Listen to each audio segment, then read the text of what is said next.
Hello MSC, welcome back to my channel. तो आज के लेक्चर से हम स्टार्ट करने वाले हैं हमारी एक नेक्स्ट यूनिट जो है आपकी पेरिसाइक्लिक रिएक्शंस। ओके, तो पेरिसाइक्लिक रिएक्शंस को भी हम कवर करेंगे। तो हमने क्या करना, आज हमारा पहला लेक्चर है, तो पहले तो हम जस्ट इंट्रोडक्शन देखेंगे कि पेरिसाइक्लिक रिएक्शंस होती क्या है। ओके, उसके बाद जाके हम क्या करते हैं, सारे सिलेबस को कवर करना है। तो सिलेबस का पहला टॉपिक जो है वो है आपका मॉलिक्यूलर ऑर्बिटल सिमेट्री।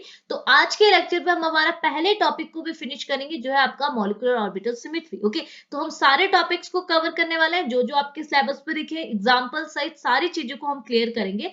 बस आपने चीजों को ध्यान से सुनना है। तो आज हमारा पहला लेक्चर है पेरिसाइक्लिक रिएक्शन का, जिसमें हम बात करेंगे पहले इंट्रोडक्शन पोर्शन पे, देन हम बात करेंगे हमारे पहले टॉपिक पे जो है आपका मॉलिक्यूलर ऑर्बिटल सिमेट्री। ओके, तो स्टार्ट कर लेते हैं लेक्चर। ठीक है, तो सबसे पहले हम बात करते हैं कि पेरिसाइक्लिक रिएक्शंस होती क्या है, किन रिएक्शंस को हम बोलेंगे कि ये रिएक्शन आपकी पेरिसाइक्लिक रिएक्शंस है। ओके, तो होता क्या है, तो आपको जनरली अगर मैं ऐसे बताऊं, आपको पता है ऑलिफिन्स क्या होते हैं। ऑलिफिन्स होते हैं आपके एल्कीन्स, एल्कीन्स को ही तो आप ऑलिफिन्स कहते हैं, यानी कि ऐसा कंपाउंड जिसके अंदर carbon carbon double bond present हो, at least one carbon carbon double bond present हो। ओके, तो देखो आपने अपने ऑर्गेनिक केमिस्ट्री के अंदर ये रिएक्शंस भी पढ़ी है कि अगर आप अपने ऑलिफिन्स को रिएक्ट कराएंगे किसके साथ, न्यूक्लियोफाइल के साथ, तो आपको पता है कभी भी रिएक्शन ऐसी नहीं होती आपकी रिएक्शन यहां से स्टार्ट हुई और रिएक्टेंट से प्रोडक्ट में फिनिश हो गई, ऐसा नहीं होता।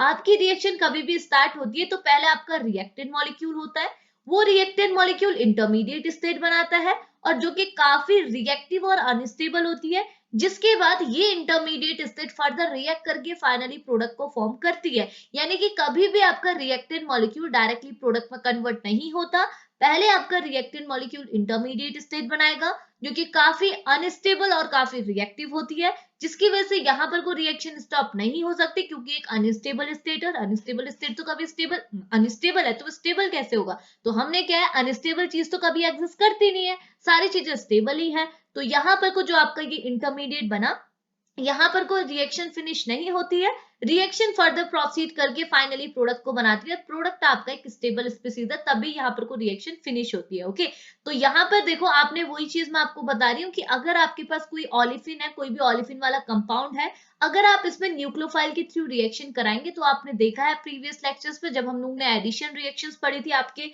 ऑर्गेनिक केमिस्ट्री में आपकी यूनिट है कार्बन कार्बन एडिशन रिएक्शन, तो वहां भी मैंने आपको बताया था कि अगर आप कभी भी ऑलिफिन्स के अंदर रिएक्शन कराते हैं with the help of nucleophile, तो आपको जो इंटरमीडिएट, अभी हम अटेंशन कर रहे हैं सिर्फ इंटरमीडिएट पे। ओके, तो यहाँ पे जो आपको इंटरमीडिएट मिलता है जब भी आप न्यूक्लियोफाइल के थ्रू एडिशन रिएक्शन कराते हैं, तो जो आपको इंटरमीडिएट मिलता है वो आपका क्या होता है, कोई कार्बो एनाइन, यानी कि कोई नेगेटिव स्पीसीज आपको मिलती है। ओके, सिमिलरली अगर आप किसी इलेक्ट्रोफाइल के थ्रू यहाँ पर रिएक्शन कराएं तो आपको क्या मिलेगा, यहाँ जो आपको इंटरमीडिएट मिलता है वो कोई पॉजिटिव स्पीसीज कार्बोकैटायन वाली स्पीसीज होती है। ओके, सिमिलरली अगर आप यहाँ पर कोई फ्री रेडिकल के थ्रू रिएक्शन कराएं तो आपको जो इंटरमीडिएट मिलेगा वो कोई फ्री रेडिकल मिलेगा।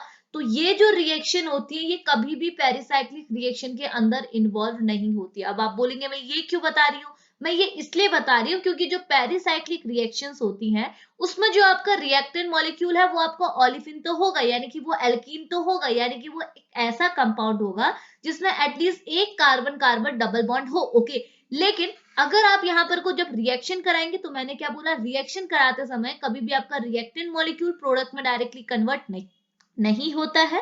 पहले ये रिएक्टेंट मॉलिक्यूल इंटरमीडिएट स्टेट बनाएगा and then after intermediate state आपको प्रोडक्ट मिलेगा। तो कभी भी अगर आपने अपनी एल्कीन में रिएक्शन कराई और आपको रिएक्शन में कोई भी आयन, जैसे आपका कैटायन चाहे आपका एनायन, या फिर कोई भी free radical as a intermediate मिल गया, तो वो रिएक्शन आपकी पेरिसाइक्लिक रिएक्शंस नहीं होती है। इतनी चीज क्लियर आई। तो पेरिसाइक्लिक रिएक्शंस क्या होंगी, पेरिसाइक्लिक रिएक्शंस वो रिएक्शंस होंगे जिसमें आप रिएक्शन तो ऑलिफिन्स का कराएंगे, बट आफ्टर रिएक्शन जो आपको इंटरमीडिएट स्टेट मिलेगी वो आपकी क्या होगी, कोई साइक्लिक ट्रांजिशन स्टेट, यानी कि आपको कोई साइक्लिक कंपाउंड मिलेगा। तो ऐसी रिएक्शंस को आप क्या बोलते हैं, पेरिसाइक्लिक रिएक्शंस। ओके, और सबसे इंपॉर्टेंट चीज पेरिसाइक्लिक रिएक्शन की, वो ये जो रिएक्शंस होती है ये एक टाइप की कंसर्टेड रिएक्शंस होती है।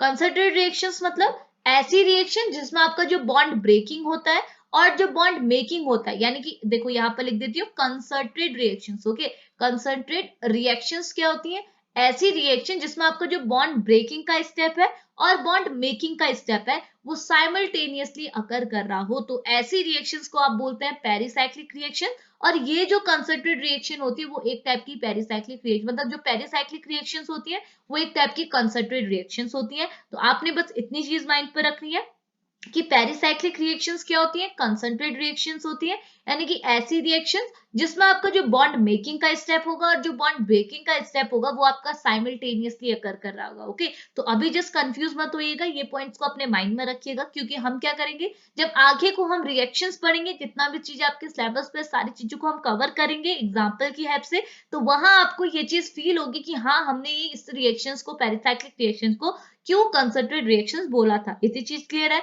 दूसरी चीज, हमने जैसे मैंने आपको पहले बोला पेरिसाइक्लिक रिएक्शंस में क्या होगा, जो आपका रिएक्टेंट मॉलिक्यूल है वो आपका मल्टीपल बॉन्ड मतलब डबल बॉन्ड वाली स्पीसीज तो होगी। ओके, बट यहाँ पर को जो आपकी डबल बॉन्ड वाली स्पीसीज में जब आप रिएक्शन कराएंगे, आपका जो इंटरमीडिएट है ना वो न्यूक्लियोफाइल होगा, ना कोई इलेक्ट्रोफाइल होगा, ना कोई फ्री रेडिकल होगा, क्या होगा, वो होगा आपका साइक्लिक ट्रांजिशन स्टेट। तो ट्रांजिशन स्टेट यानी कि इंटरमीडिएट सेम ही चीज है, तो यहाँ पे जो आपकी ट्रांजिशन स्टेट बनेगी कोई आपका साइक्लिक कंपाउंड होगा, और इस टाइप की रिएक्शंस को आप बोलते हैं पेरिसाइक्लिक रिएक्शंस। ओके, और एक और चीज जो सबसे ज्यादा इंपॉर्टेंट है वो ये कि कभी भी अगर आप पेरिसाइक्लिक रिएक्शंस कराते हैं तो उस टाइम पे आपको सॉल्वेंट या फिर किसी कैटलिस्ट की नीड नहीं होती, यानी कि पेरिसाइक्लिक रिएक्शंस क्या होते हैं, इनसेंसिटिव होते हैं टुवर्ड्स सॉल्वेंट एंड कैटलिस्ट। यानी कि इनसेंसिटिव मतलब, देखो सेंसिटिव टर्म का कभी भी यूज होता है तो सेंसिटिव आप ऐसा समझ लीजिए वो इस पे डिपेंड करता है। अगर मैं बोलती कि pericyclic reaction is sensitive towards the catalyst या फिर आप बोल सकते हैं सॉल्वेंट, इट मींस क्या होगा कि पेरिसाइक्लिक रिएक्शन सॉल्वेंट और कैटलिस्ट पे डिपेंड है। अगर मैं बोल रही हूँ इनसेंसिटिव, इनसेंसिटिव मतलब कि आपका कैटलिस्ट वहां प्रेजेंट हो, आपका सॉल्वेंट वहां प्रेजेंट हो, आपकी पेरिसाइक्लिक रिएक्शन को कोई भी फर्क नहीं पड़ेगा।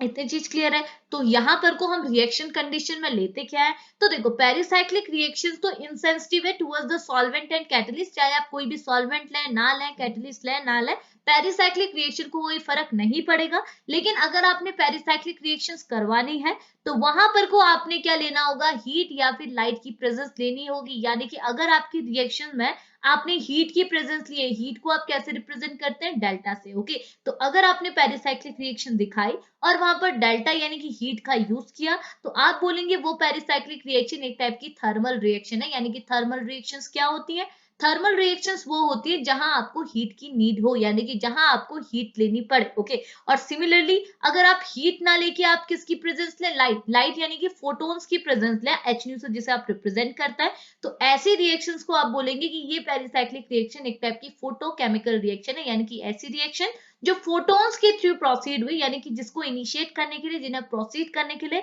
आपको फोटोन्स यानी कि लाइट यानी कि एच न्यू की नीड पड़ी। इतनी चीज क्लियर आई, ये चीज समझे। अभी देखो ये चीज आप अपने माइंड पर रखिएगा, क्योंकि ये तो हमारा जस्ट इंट्रोडक्शन वाला पोर्शन है, अभी हम चीजों को इंट्रोड्यूस कराएंगे, लेकिन आगे को जब आप सारे टॉपिक्स पढ़ेंगे वहां आपको ये सारी चीजें अच्छे से आपको समझ में आएगा कि हम ये क्यों पढ़े, और ये चीज अगर आपके माइंड में होगी तो आप कॉन्सेप्ट को बहुत आसानी से समझ लेंगे। ओके, तो इतनी चीज क्लियर आई। अब ये देखो मैंने आपको ये चीज बता दी, अब हमारा क्या छूटा, एक और पॉइंट छूट गया, वो है आपकी कि जो आपकी पेरिसाइक्लिक रिएक्शन होती है वो आपकी स्टीरियो स्पेसिफिक रिएक्शन होती है। अब स्टीरियो स्पेसिफिक रिएक्शन मतलब ऐसी रिएक्शन जिसमें आपका जो रिएक्शन है, तो ऑब्वियस सी बात है एक रिएक्टेंट मॉलिक्यूल होगा, एक प्रोडक्ट मॉलिक्यूल होगा। ओके, तो जो हमें दिखता है वो एक रिएक्टेंट होता है और एक प्रोडक्ट होता है। हमारी जो ट्रांजिशन स्टेट है जिसे आप इंटरमीडिएट कहते हैं वो हमें दिखती नहीं है। क्यों नहीं दिखती है, क्यों, क्योंकि ये बहुत ही ज्यादा अनस्टेबल है, बहुत ही ज्यादा रिएक्टिव है।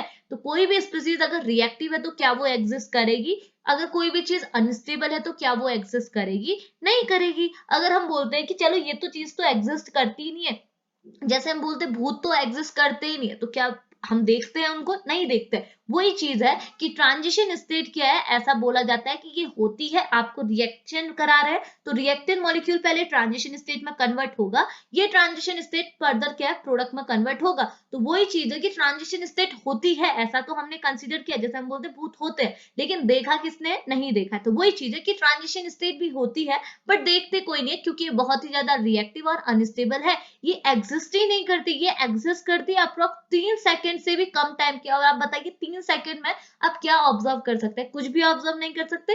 तो ये स्टेट आती तो है, बनती तो है, बट इसे हम ऑब्जर्व नहीं कर सकते। ओके, तो अगर हम जस्ट देखेंगे तो हमको देखने वाली चीज क्या है, एक रिएक्टेंट है, एक प्रोडक्ट है। ओके, तो स्टीरियो स्पेसिफिक रिएक्शंस क्या होती है? स्टीरियो स्पेसिफिक रिएक्शंस वो रिएक्शंस होती है जिसमें अगर आप स्टीरियो केमिस्ट्री की बात करेंगे तो जो आपकी रिएक्टेंट की स्टीरियो केमिस्ट्री होती है वही केमिस्ट्री आपकी प्रोडक्ट की होती है, यानी कि आपकी जो स्टीरियो केमिस्ट्री होती है वो कंजर्व होती है। कंजर्व होती है मतलब जो आपके रिएक्टेंट की स्टीरियो केमिस्ट्री है वही स्टीरियो केमिस्ट्री आपका प्रोडक्ट भी शो करेगा। तो पेरिसाइक्लिक रिएक्शंस क्या होती है? एक टाइप की स्टीरियो स्पेसिफिक रिएक्शंस होती है। इट मींस यहाँ जो आपकी रिएक्टेंट की जो स्टीरियो केमिस्ट्री है वही केमिस्ट्री आपकी प्रोडक्ट को भी देखने को मिलेगी। इतनी चीज क्लियर है? तो वही सारी चीजें मैंने यहाँ पर कुछ थ्योरी फॉर्म में लिखी है, मैं इसका नोट्स आपको शेयर कर लूंगी, आपके एग्जाम पर्पस के लिए ये हेल्पफुल रहेगा। तो देखिए हमने ये चीजें यहाँ पर लिखी है। हमने क्या लिखा है? पेरिसाइक्लिक रिएक्शंस क्या होती है? पेरिसाइक्लिक रिएक्शंस को इसने ऐसे एक्सप्लेन किया है कि जैसे हमारे पास नंबर ऑफ केमिकल रिएक्शंस है ऑर्गेनिक केमिस्ट्री में, किसकी? ओलिफिन्स की। ओके, बट आपको पता है ओलिफिन जब रिएक्ट करेगा तो ये अलग अलग टाइप का इंटरमीडिएट देगा, जैसे आपका फ्री रेडिकल दे दिया, जैसे आपका आयंस दे दिया। आयंस में आपके दोनों आगे cations and anions. Okay, but यहाँ पर को इस टाइप की रिएक्शंस को क्या करते हैं हम लोग? पेरिसाइक्लिक रिएक्शंस कंसीडर नहीं करते।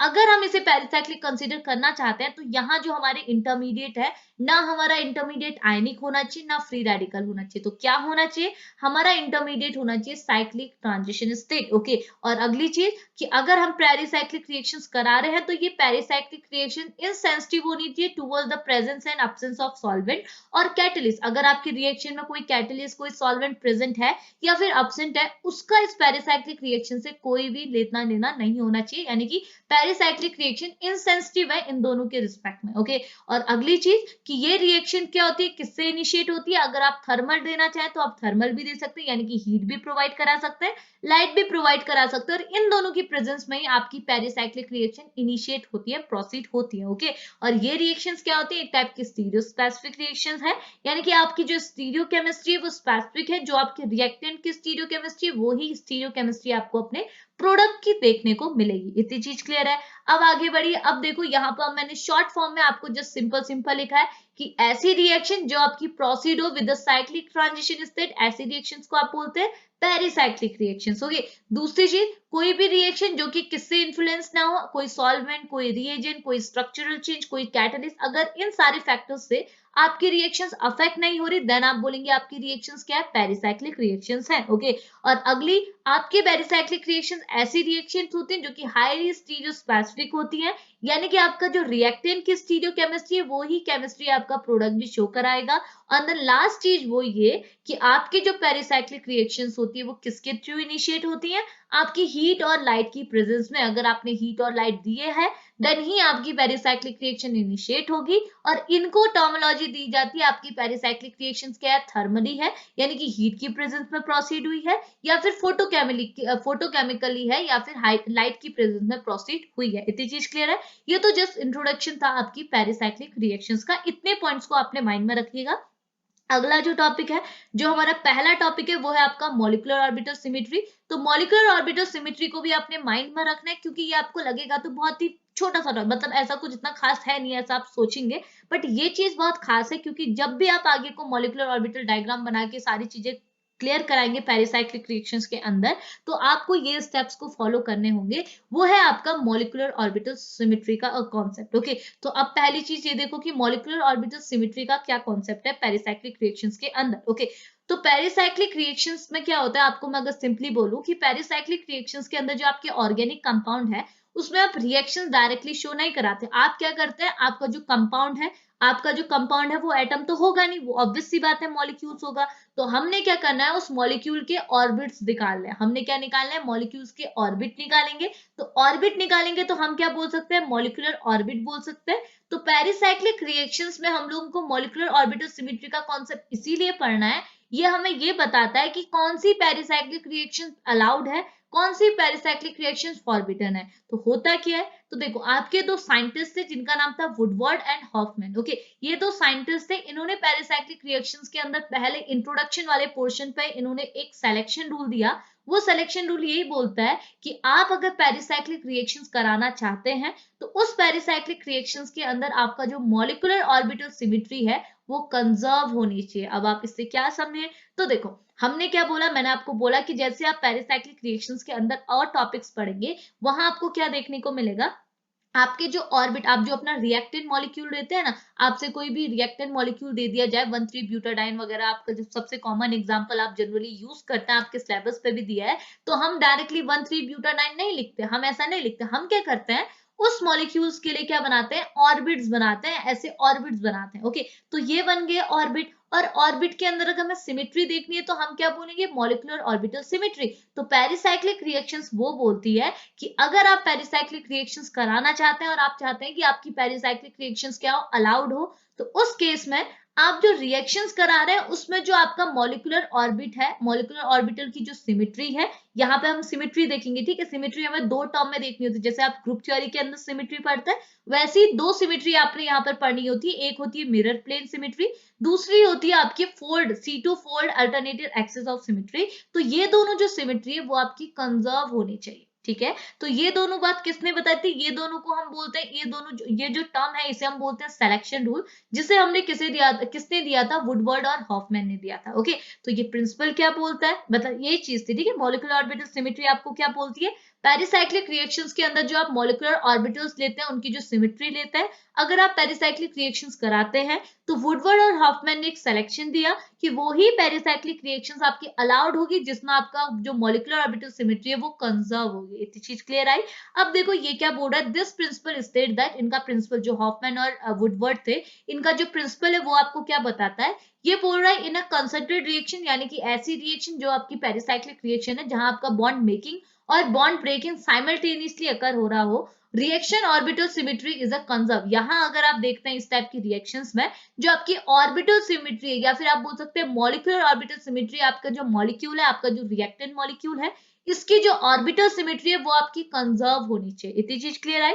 तो ये बोल रहा है इन अदर वर्ड, दूसरे वर्ड में हम ये भी कह सकते हैं, in a concentrated reaction involving a cyclic transition state, यानी कि ऐसी रिएक्शन जो कि आपकी पेरिसाइक्लिक रिएक्शन है। अब देखो ना, आपको पेरिसाइक्लिक रिएक्शन भी कहीं कहीं दिया होगा, आपको कहीं कहीं लिखा होगा कंसंट्रेटेड रिएक्शन, तो आप कंसंट्रेटेड रिएक्शन मतलब समझ जाइएगा कि आपको पेरिसाइक्लिक रिएक्शंस की बात कर रहा है। ओके, तो ये बोल रहा है इन अदर वर्ड हम क्या बोल सकते हैं, in a concentrated reaction involving a cyclic transition state, यानी कि ऐसी कंसंट्रेटेड रिएक्शन जहां आपका साइक्लिक ट्रांजिशन स्टेट बनता है। और आपको पता है साइक्लिक ट्रांजिशन स्टेट कहां बनता है, पेरिसाइक्लिक रिएक्शन में। और आपको पता है पेरिसाइक्लिक रिएक्शन क्या है, एक टाइप की कंसंट्रेटेड रिएक्शन है जहां आपका बॉन्ड मेकिंग और बॉन्ड ब्रेकिंग साइमल्टेनियसली अकर होता है। ओके, तो वही चीज बोल रहा है, in other word, in a concentrated reaction involving a cyclic transition state, only those orbitals in the reaction can be transformed into a product which having a same symmetry properties with respect to a respect कर लीजिएगा इसे। Okay, तो बोल रहा है with respect to element of symmetry conserve by the reaction, तो वो ही आपका प्रोडक्ट फॉर्म होगा,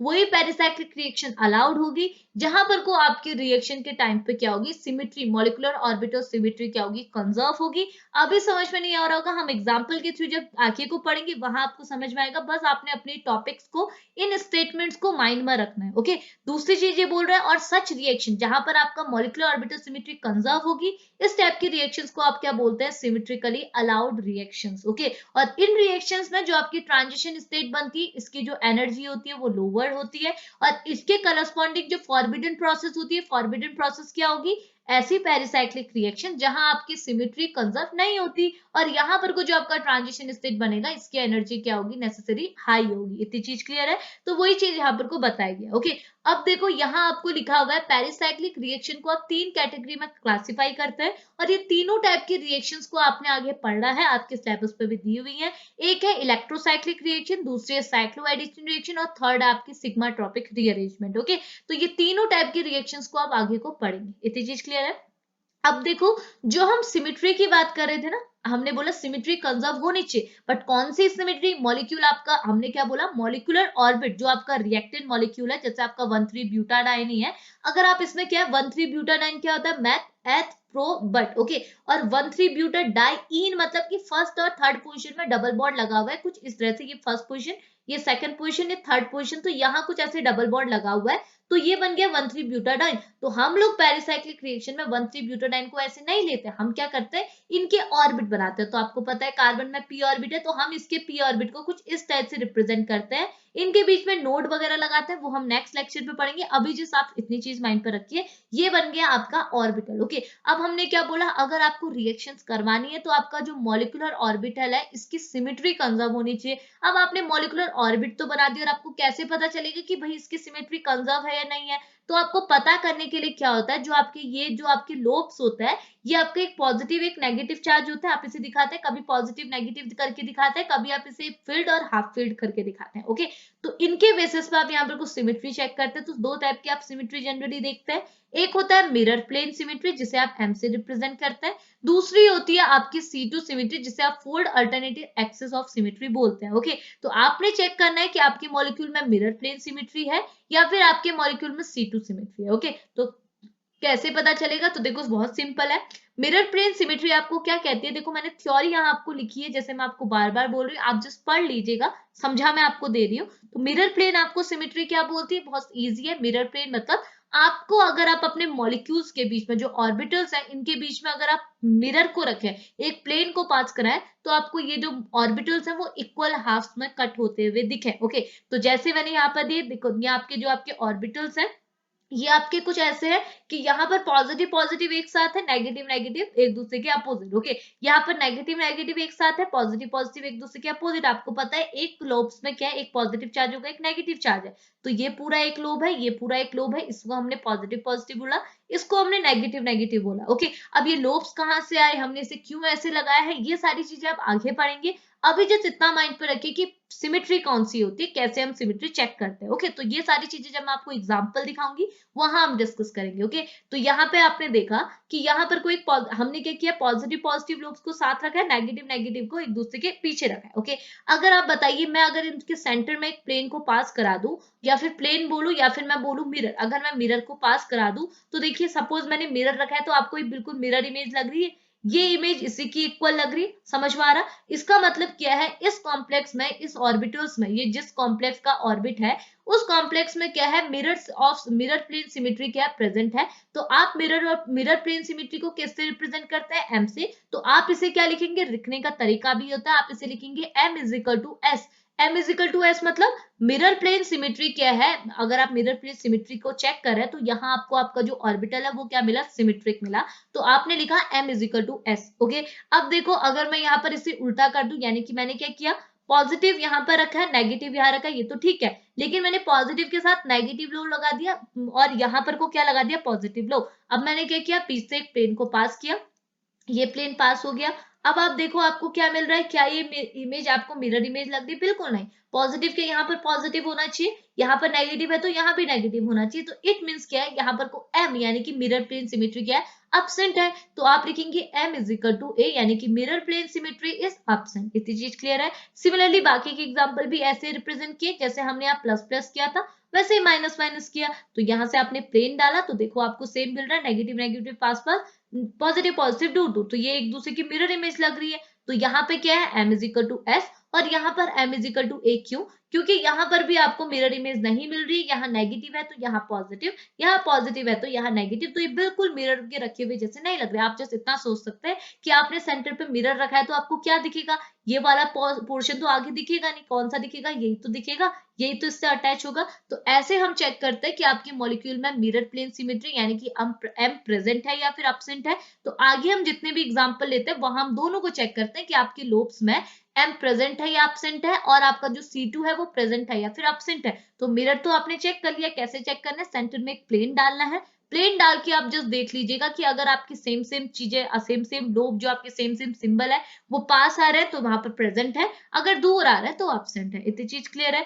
अगला है आपका C2। C2 आप कैसे चेक करेंगे, C2 का सिंपल है, आपने क्या करना है, एक सेंटर से, एक लोब्स के सेंटर से एक प्लेन पास कराना है, और उसे रोटेट कराना है कौन से एंगल से, 360 बाई एन एंगल से, या फिर आप डायरेक्टली बोल सकते हो एन यहाँ पर को कॉर्नर रिप्रेजेंट करता है जैसे आप ग्रुप थ्योरी में पढ़ते हैं। तो आपने कुछ नहीं करना है, यहाँ बस 180 डिग्री का रोटेशन करा देना है, एक कंप्लीट रोटेशन आपने देना है। तो आफ्टर रोटेशन अगर आपको सेम टाइप की इमेज मिली देन यहाँ पर को C2 प्रेजेंट है, अगर नहीं मिली तो C2 एब्सेंट है। कैसे, तो देखो ये वाला जो ऑर्बिट है इसे मैं बॉन्डिंग, आपको पता है बॉन्डिंग एंटी बॉन्डिंग ऑर्बिट कैसे होता है, तो देखो ये चलो मैं आपको ये अगले लेक्चर्स पे बताऊंगी। अभी जैसे आपको वहां मैंने नोट्स वगैरह ये सारी चीजें भी बताने हैं, अभी जैसे आप इतना सुन लीजिए कैसे हम लोग सिमेट्री चेक करेंगे। ओके, तो ये देखो ये आपका बॉन्डिंग ऑर्बिट है। बॉन्डिंग ऑर्बिट में क्या होता है, लोब्स आपके एकदम सेम सेम होते हैं, पॉजिटिव पॉजिटिव साथ साथ, नेगेटिव नेगेटिव साथ। एंटी बॉन्डिंग है तो पॉजिटिव या नेगेटिव, या अगर आप इसे पॉजिटिव नेगेटिव नहीं दिखाना चाहते तो आप इसे ऐसे भी दिखा सकते हैं। ये पोर्शन फील्ड है तो पॉजिटिव वाला पोर्शन को आपने फील्ड से रिप्रेजेंट किया, तो फील्ड फील्ड साथ साथ, ये आपका फील्ड है और ये आपका अनफील्ड है, तो ये आपका अपोजिट डायरेक्शन में, तो ये आपका बॉन्डिंग, ये आपका एंटी बॉन्डिंग। ओके, अब देखो यहाँ पर क्या है, अब आप यहाँ पर देख सकते हैं, अब हमने क्या बोला, एक प्लेन डालो, प्लेन से आप इसे रोटेट करो 180 डिग्री। अब मैंने क्या यहाँ से तो प्लेन डालूंगी नहीं, यहाँ से प्लेन डालूंगी तो ये दोनों ऑर्बिट तो नहीं कटेंगे। हमने क्या करना है, देखो यहाँ हमने लोब्स को ऐसे लिया हुआ था, यहाँ पे हमने लोब्स को ऐसा लिया, यहाँ भी आप चेक कर सकते हैं। देखो मैं अभी आपको बताऊंगी, आपने इनके सेंटर से एक प्लेन को पास किया और इसे 180 डिग्री में रोटेट किया, तो आफ्टर 180 डिग्री रोटेशन आपको क्या मिलेगा, ये लोब्स क्या होगा, ये वाला जो लोब्स है ये कुछ ऐसा आ जाएगा ना, रोटेट किया तो ये वाला लोब्स आपको, ये जो वेज वाला है जिसे आपने फील्ड किया ये नीचे आ गया, ये अनफील्ड वाला ऊपर आ गया। इट मींस यहाँ पर ये दोनों इमेज तो बिल्कुल भी आइडेंटिकल नहीं लग रही है। ओके, तो इट मींस यहाँ पर को CS क्या है, A है, यानी कि एब्सेंट है। लेकिन एंटी बॉन्डिंग वाले केस में अगर आप देखेंगे तो यहाँ आपको क्या मिलेगा, जैसे आप इसे रोटेट करेंगे तो आपको क्या मिला, ये वाला पोर्शन नीचे आ गया, ये वाला पोर्शन ऊपर। अब आप देखो ये दोनों तो बिल्कुल सेम है, आपको क्या मिलता था, एक फील्ड एक अनफील्ड, तो देखो एक फील्ड एक अनफील्ड, यहाँ एक अनफील्ड एक फील्ड, तो यहाँ भी आपको एक अनफील्ड एक फील्ड। ठीक है, तो इसका मतलब क्या है, यहाँ पर को आपका CS प्रेजेंट है, तो आपने यहाँ पर को क्या लिखा, CS is equal to P, यानी कि CS यहाँ पर को प्रेजेंट है। इतना इजी था। तो ऐसे ही आपने चेक करना है कि आपकी मॉलिक्यूल में सिमेट्री प्रेजेंट है या फिर नहीं है। तो अभी आप इतनी चीज माइंड पे रखिए। देखो अब इसमें हम लोग प्लेन भी चेक करेंगे, तो यहाँ पर आपका प्लेन प्रेजेंट है। देखो ये इमेज आपकी बिल्कुल मिलती जुलती लग रही है, तो यहाँ CS2 एब्सेंट है लेकिन M क्या है, प्रेजेंट है। इतनी चीज क्लियर है। यहाँ पर को क्या है, देखो यहाँ पर आपने प्लेन डाला तो आपको क्या मिला, ये इसके इक्वल नहीं है, यानी कि यहाँ CS2 प्रेजेंट है बट M क्या है, एब्सेंट है। तो बस आपने इतनी चीजों को अभी आपने माइंड में रखना है। आज के लेक्चर पे इतनी चीज अपने माइंड पे रखते हुए चलेगा, इतनी चीज को रिवीजन कीजिएगा, बस सारे कॉन्सेप्ट को जितने भी पॉइंट्स हमने बोले उनको बस अपने माइंड पे रखिएगा। ओके, तो नेक्स्ट लेक्चर पे जब मैं आपको एग्जांपल्स कराऊंगी तो आपको बाकी चीजें तुरंत समझ में आने लगेंगी। इतनी चीज क्लियर आई। तो हमने क्या अभी जस्ट इंट्रोडक्शन वाला पोर्शन लिया, पहला आपका पहला टॉपिक को हमने कवर किया। तो अभी आप इतनी चीज को ध्यान में रखिए, हम नेक्स्ट लेक्चर पे एग्जांपल्स के थ्रू आगे को लेक्चर को प्रोसीड कराएंगे, आपके सिलेबस में आगे को बढ़ेंगे। तो अभी लेक्चर को यहीं फिनिश करते हैं। ये था आपके पेरिसाइक्लिक का इंट्रोडक्शन और साथ ही साथ मॉलिक्यूलर ऑर्बिटल सिमेट्री का कॉन्सेप्ट। ओके, तो आपने बस इतना ध्यान में रखना है कि अगर आप पेरिसाइक्लिक रिएक्शन को अलाउड कह रहे हैं तो वहां पर को आपकी सिमेट्री कंजर्व होनी चाहिए, यानी कि अगर कंजर्व नहीं है तो वो रिएक्शन क्या होगी, फॉरबिडन। अगर कंजर्व है तो वो रिएक्शन होगी अलाउड। तो इतनी चीज माइंड पर रखिएगा। हम आगे को नेक्स्ट लेक्चर पे बढ़ते हैं, तब तक के लिए बाय बाय।